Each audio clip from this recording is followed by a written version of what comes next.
Welcome to another episode of Educating Homebuyers, the podcast. I'm your host, Brady Haye, and my mortgage team has over 9 years of mortgage experience here in Des Moines, Iowa. Whether you're buying your first home, upgrading, investing, or simply just curious about the market, this show is all about helping you and future homebuyers feel informed, educated, and comfortable as you take your next step. Each week, I sit down with real estate professionals, past clients, and local experts to unpack real stories, real advice, and what you actually need to know when buying a home today. Without further ado, let's get into today's episode. She's someone who started her career caring for people in healthcare field before making the leap into real estate with a passion for helping others through some of life's biggest transitions. Born and raised in small town Iowa, today's guest brings patience, compassion, and intentional relationship first approach to every client that she works with. Now living in Oskaloosa, and her husband Nick and daughter Ren, she focuses on building trust and creating genuine connections and making sure that her clients always feel heard, supported, and cared for throughout the process. Myrissa Jordan, welcome to Educating Homebuyers. Thank you for having me. How did I do? That was perfect. That was everything. I wrote that myself, totally. That was awesome. Your bio does a great job of describing who you are. I tried. Thank you for coming in today. Absolutely. Excited to talk to you. You told me you've watched episodes before, so you kind of know how this goes. Yes. Big fan. Thank you for that. Shout out to everybody that's watching. But no, so I always like to start off, just give you an opportunity. Who is Myrissa? What brought you into real estate? What does that look like for you? Kind of share your story. Yeah, absolutely. So I feel like my story, I'm going to lay it out kind of the process of where I've been for careers and everything, just because I feel like that's who's made me who I am today and how I kind of got here. So right out of high school, actually starting in high school, I did start in the healthcare industry. Okay. I thought that I wanted to be a nurse. So I started college at a community college, Indian Hills in Ottumwa. Okay. And going out through that, I just kind of learned that nursing wasn't for me. Okay. I worked as a CNA in a hospital. And my husband at the time, he was rodeoing everywhere, and I was kind of missing those opportunities. And I just decided that wasn't for me anymore. Okay. So then right after that, I actually started working for a boutique. Okay. And I was their content creator for that. And that's kind of where my social media and my marketing side of things kind of came from. Okay. So working at the boutique, I learned a lot. It's called the Pulse Boutique. And throughout that process, I just learned the power of marketing. Yeah. How to market properly, how important it is in businesses. Mm-hmm. And so I have really implemented that into what I do today a lot. And then it doesn't stop there. Okay. After I worked at the boutique, I then opened up my own business. Well, when I was working at the boutique, I also started my own business, the Traveling Nova. It was a mobile bar business. So I just got to work with multiple people, kind of learn the business side of things. Okay. And then after that, I actually worked at a wedding venue for a little bit. So then I worked with a lot of brides. I did all the event coordination. So I just have a very long list of what I've done for careers. And I think that all of that kind of You're ties too young in. to have that big of a resume. And I do. But no, it's been so nice to have all this experience because it's gotten me a lot of different connections with a lot of different people, learning a lot about each kind of side of things. Yeah. So it's all kind of tied into what I do I would now. tell you, everything that you just mentioned really kind of ties into real estate too. Yes, like absolutely. the education piece, the caring for others piece with nursing, the event planning, the marketing, like all of those things you can use in what you do today. So talk me through, with all of those different backgrounds, what then was your introduction into real estate and why real estate? Okay. So I became a mom. I'm a first-time mom in 2024, November. Okay. And I kind of knew that working at the wedding venue wasn't going to work out anymore, just with the schedule. You're gone all week. You're gone every weekend. And I just wanted to spend time with my daughter. Okay. And I actually have nobody in my family except for one cousin, which she's rocking it. She's been in the industry for a little while now, but that's it. Okay. So no other family members were real estate agents. Okay. And it's always kind of been in the back of my mind. It always looks glamorous. Of course. Everybody always makes it look super glamorous. I love the outfits, love talking to people, making connections, getting to know where you live, where you want to live. Yeah. And so I've always had that in the back of my mind. And maybe, as you know, I love TikTok. Mm-hmm. I made a TikTok just saying, like, if you were to guess what profession I do, let me know. Okay. And so many people said real estate agent. And I was like, no way. Okay. And the thing with me is, if I get something in my head, I'm going to do it. Sure. I have this crazy ambition to me, and I'm just going to do it. Okay. And so I said, you know what? I'm just going to try it out. Yeah. And So my daughter was going to daycare at the time. My husband's working full time. I'm doing nothing after maternity leave. Yeah. And so I started my courses. I did all of it online, self-paced. You have 6 months to complete the courses, but I got it done in like 3 months because I had free time and I was like ready to go. Sure. So then after I did that, took my exam, hardest exam that I've ever had to take, I will say that. And I was in nursing school and I thought that the real estate exam was so hard. Obviously for all the right reasons, there's lots of laws and everything that you have to keep up on. But I guess getting to your question, I don't know. TikTok is the answer.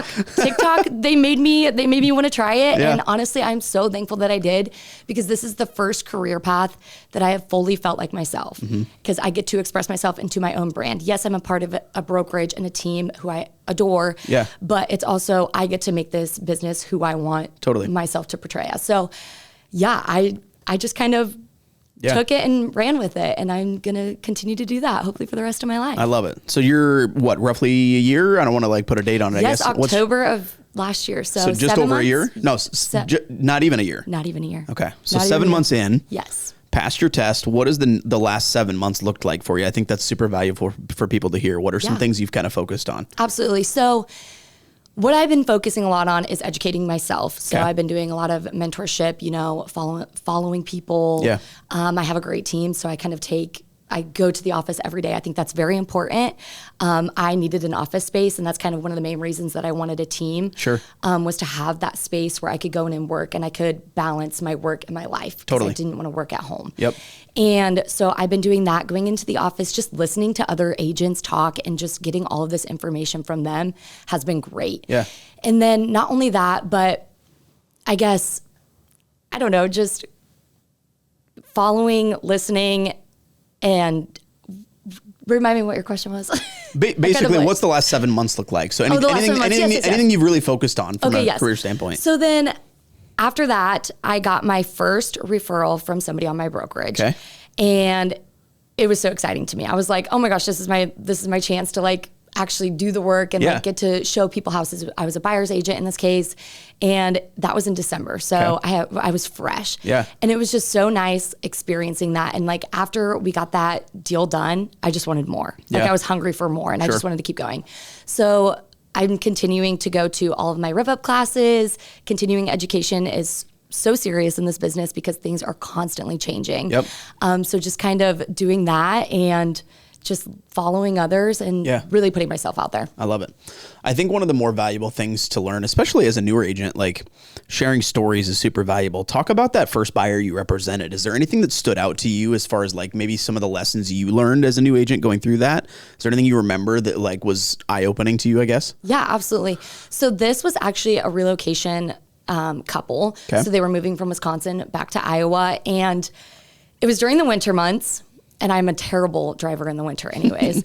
But I was already nervous about everything. I had to, schedule these showings, schedule all of this. Yeah. And it was kind of my first time actually going through the process of everything. And I just wanted to figure it out. Mm-hmm. But they were the easiest clients that I would ever be able to work with. Yeah. Like they were great. They made my first experience so easy, not complicated. It was like a breath of fresh air. I was like, is it all this easy? And she was like, it's not going to be this easy. I was like, oh, okay, that's fine. But it truthfully was. And I mean, I learned how during that first transaction, I learned like what you need to do, the connections that you need to make with even the listing agent. Yeah. Everything that you have to go through, and you have to make sure are checked off your box so that you could get to the closing table. Love it. Yeah. What kind of process do you guys usually like to take somebody through? So say you got to meet with that client for the first time. Mm-hmm. What is that kind of upfront through, say the contract? What does that look like for you? Or do you remember walking them through that? Yeah. Well, I will say that I kind of blanked on a lot of that because it was so fast. Sure. And we needed to get this done for them because they needed to move right away. Okay. So I will say that first transaction, it kind of just felt rushed, and I didn't like that, but I learned a lot. So what was your lesson from that then? Definitely take the time to understand their wants and their needs. Okay. So you're not driving around everywhere and looking at things that when you get there, you're like, oh, I don't know if I really want that. Sure. So taking the time to really understand their wants and their needs. And that's where I've kind of implemented a new way to go about that. Okay. So I have created a buyer and a seller, guide off of Canva is what I created on. Yep. But I printed that off, and now I bring that to everything that I meet with my new clients. So when I go and meet my new clients, I bring this binder with them and I walk them through it. Yeah. We go through the purchase agreement. We go through the buyer's agreement. We just make sure that we're kind of all on the same page. Even though this client, these clients that I had, they had already bought a house before. Sure.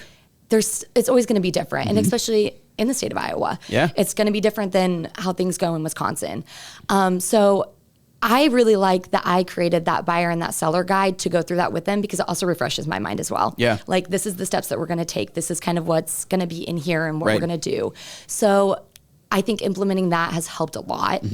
And that's how I take my approach now. Whenever I have a new client, I make sure I bring that. We set what we're going to be looking at, what we're going to be doing, kind of setting a standard for both of us. Yeah. And we actually do the same thing on our side too. We do a mortgage consultation before we really even issue pre-approval, just to make sure we're all on the same page. They understand what it looks like. What does the rest of the process look like? And I will tell you, as an advice side of things, if you ever get to a point where you get a lead or an opportunity or a new client and you end up skipping that just because of you want to hurry up and meet their needs, I promise you'll notice, because certain details will fall through the cracks, or, you'll discover something late in the process that you maybe would have known about before. Absolutely. Or, there's just always instances. And I had a situation literally this morning where, the opportunity that I had on my plate was it was a referral from a past client. It was actually a parent of theirs that was looking to buy and relocate to Des Moines. And, my process normally looks like this. Is usually receive the lead. They apply for pre-approval. We get documents uploaded, make sure we have a good idea of their finances, and then we schedule that mortgage consult. Well, with these guys, they did their application, and, there just was kind of this disconnect. They never really uploaded their documents. And then I got an email this morning that they were under contract to buy a house. And I'm like, hold on here. Wait a minute. We have more documents we need. We haven't done our mortgage consultation yet. What is the disconnect? And then of course I get the contract, and it's a 3.5 week closing. So now I'm rushed. Yep. I'm missing documents. And my point is if they just would have followed the process that we have in place, that we diligently took the time to build, we've spent a long time building out this process, and it's proven that it works. If we could have followed that, we would have executed at a higher level. Now, I'm not saying that we can't make things happen quickly. We can close deals in 3.5 weeks, but we need all hands on deck. And because there's things in the real estate process that are just out of our control timeline wise, whether it's appraisal or title, or there's different aspects of the process that we can't control how long they take. And it's also important to let them know that, it's very hard. Sometimes you won't hear from people for a little while, and you're like, where are we even at in this process? And I feel like it's very important to, reassure your clients that things are being done behind the scenes. Yeah. But everything kind of has to piece together at the We actually had a learning opportunity to that point. We had a team member of mine. He kind of discovered, we kind of had a string of transactions in a row where we would get clear to close a couple weeks in advance, which is a great thing, right? We're ready to rock and roll, done, nothing else is needed. But from the client's standpoint, from the moment you're pre-approved to clear to close, there's a boatload of conversations. There's a boatload of different interactions, document requests, appraisal requests, all these things that happen. Then once you're clear to close, between then and closing, there's not really a lot that goes on. Right. So something we discovered is the client still longs for an update during that time frame. Absolutely. And so we actually implemented a 7-day post-closing call just to let them know, hey, we're 7 days out. We've been good to go for a week.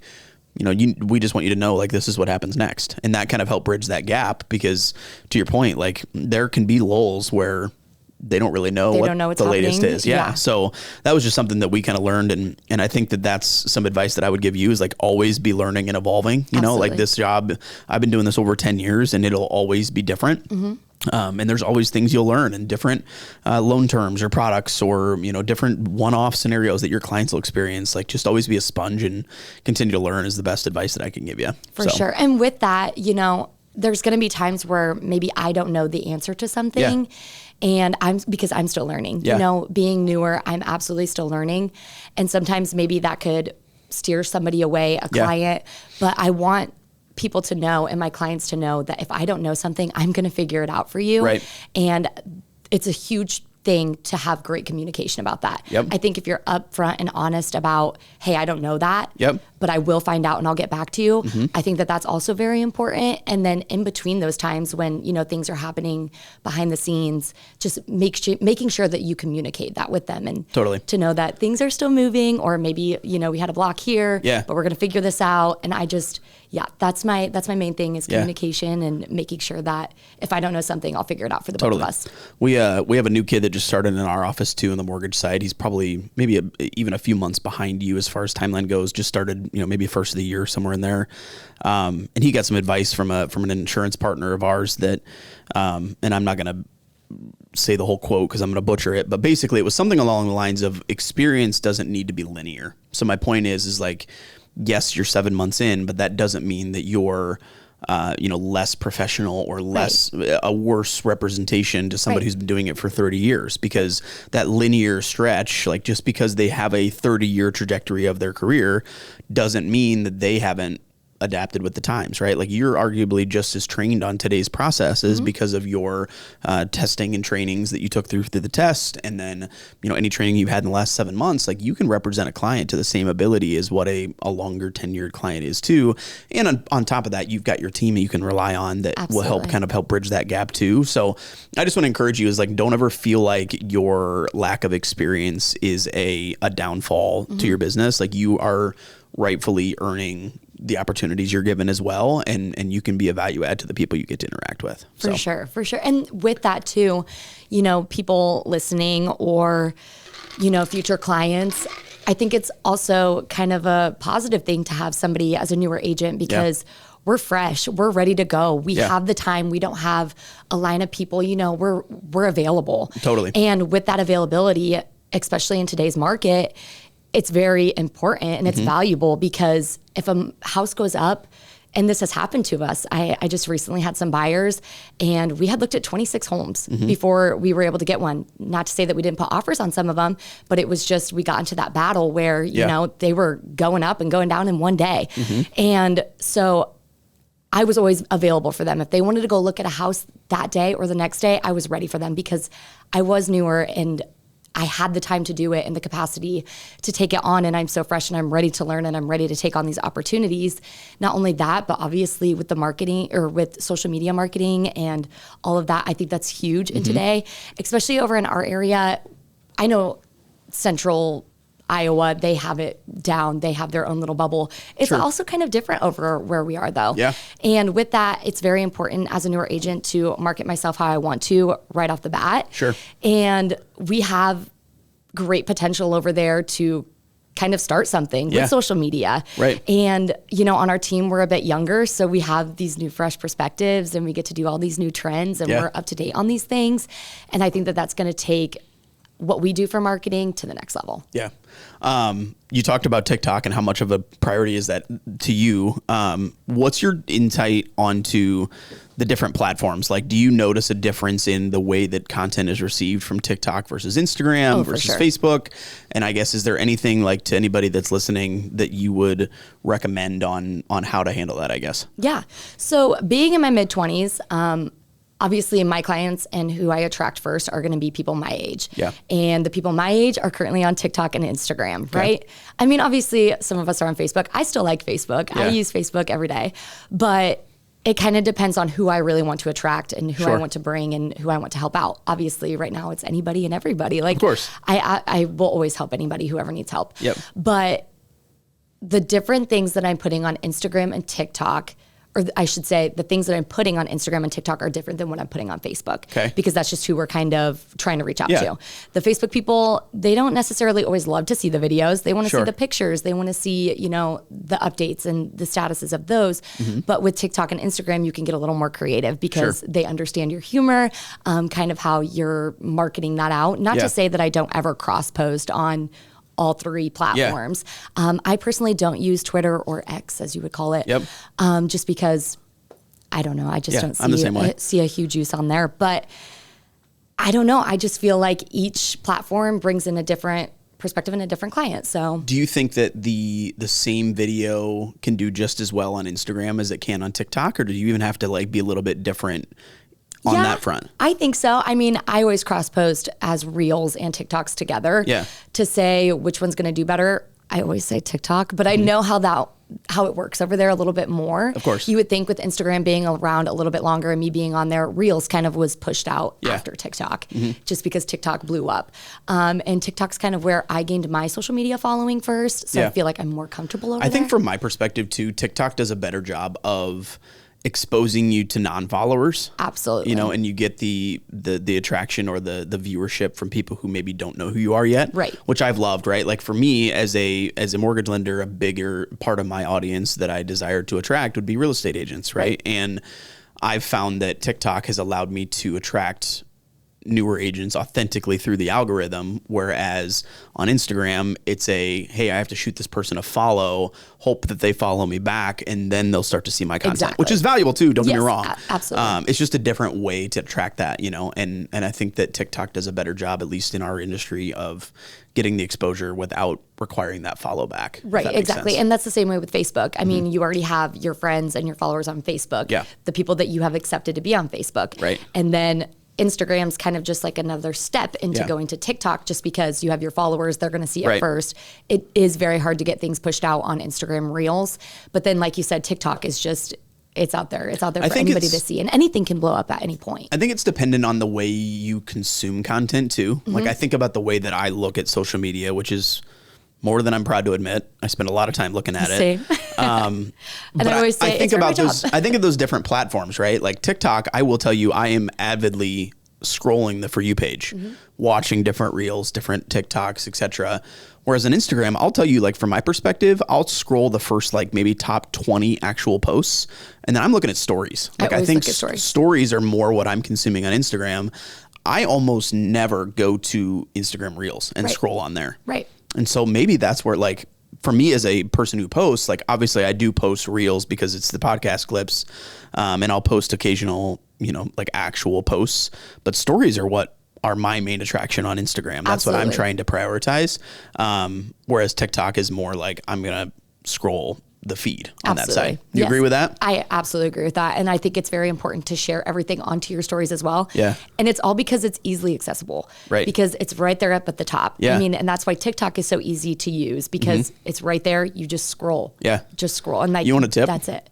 This isn't even fair, because it's not a tip that I implement myself. Oh, okay. But a coworker of mine, he bought the Meta glasses. Have you heard of those? I wanted them so bad. So they're expensive. I want to be clear on that. They're so expensive. But what I will tell you is that he posted a reel or a story, an Instagram story using his glasses. And when you do that, Instagram puts a little like glasses notification on your story. And he said that his story like viewership was like 10x what a normal story would be, just because it had that little notification thing on there. So maybe that's the secret right now to getting viewership on Instagram, is like using, because Meta's Instagram, right? It's the same company. Absolutely. So maybe they're using that to like boost viewership. I don't know. So now you're saying I need to go purchase a pair. I mean, it's a write-off. Just saying. It is a write-off. It's a business expense. But no, I mean, that's just a tip. Like, I think that's gone awesome. Over well for him. I personally don't own them, but I think that could be valuable. And even if it's something that you're filming a house tour or something, like, way easier. They want you to utilize their software, and that will boost them. So, and that's what they always say about TikTok too, not to get all like social media, but they always say that too. If you use the new features that they put out on TikTok, then they're going to push it harder. Right. So new sounds, things like that too. Yeah. And to bring that back to real estate, that's where you implement those things so that they will push out your content, and it reaches more audience, and it reaches who you want. Yep. People in our location, in Oskaloosa, in Pella, wherever we are. And I think that from, if there's home buyers or people listening to this that are, interested in you as a professional, I think that's where the value is you're constantly studying these platforms. And there's two benefits to that. Is one, obviously it's going to help you attract new home buyers. But I would tell you from a listing standpoint, when you get to represent a client as a listing, the more exposure you can get that listing, the more likely it is to sell, the higher quality of an offer they're going to receive, all of those things. So there is value. We're not just creating content just to create content. Exactly. Like, we don't love doing TikTok dances in houses just to do them, right? Like, we're doing. Well, I mean, sometimes. Speak on your behalf. I don't dance. But my point in that is, like, I want people to see real estate agents and real estate professionals as more than just content creators. We're doing it to add value as a a professional that's going to help buy and sell houses for people. And not only that, but I also think being on social media, I still post my personal stuff too, and that builds connections and relationships. And I think it's going to help me a lot, and it already has helped me a lot because people already feel like they know me. They know me, they like me, they trust me. And those are the 3 things that you want in a real estate agent. And so I feel like even posting my personal life, letting people know like what I like. And I also post local love. So I post things around the area of where you might potentially be buying a house to let you know that I understand the area very well.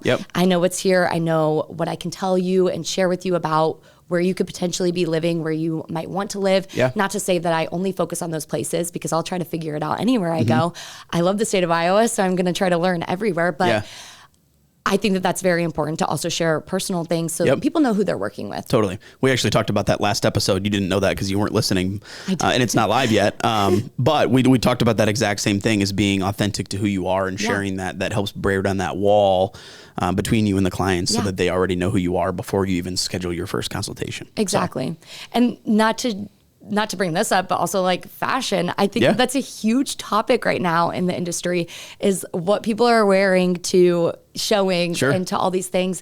And I think that you should wear what you want. Obviously look professional, look clean, but somebody who just sold an acreage isn't going to show up in, the fanciest of outfits. And I think that that's also important. So also watching that on my socials just kind of shows you this is who I am. Like this is my personality. Please accept me for who I am. Please accept me. No, but that's a great point, and when I started the industry, to be honest with you, I felt this like pressure almost to buy the fanciest clothes. Yeah. And show up in a button down and khakis and dress shoes. And you'll see me now, I'm wearing golf clothes because that's who I am. And Jordans, like comfort is something that's super valuable to me. And I feel like I'm a better professional when I'm dressed to my comfort and not, and again, I'm not going to show up in a wife beater and a cut off t-shirt and, like there's a fine line there. Like you still want to look like a professional. But you're right to that point. Like you should be comfortable in who you are, because I want to attract people that are comfortable with me, and if somebody that's buying a fancy home, they would rather work with somebody in a suit, then by all means, but this is who I am. And I promise you'll never have a better experience than with my team. Yes, so, absolutely. That's just kind of how I feel about that. I love it. Well, this has been fun. I hate to cut it short because this has been approximately about 30 minutes, but already, I told you it goes fast. So I could keep yapping. I know it. Well, we'll just have to have you come back for another episode. That sounds great. And tell all your teammates they get to come and do one now too. And I will. I love it. Well, this has been fun. If anybody that's watching this wants to reach out to her, she obviously would love to connect with you as well. I'll be sure to link all of her information in the description down below. But thank you again for being a resource. Yes. Congratulations on entering the real estate career. It's an incredible industry. And I'm very confident that if you do the right things, that this can be, something you get to do for the rest of your life. So would love to be a mentor for you as well. So thanks again for everybody for tuning in. This has been another Educating Homebuyers, and we'll see you guys next time.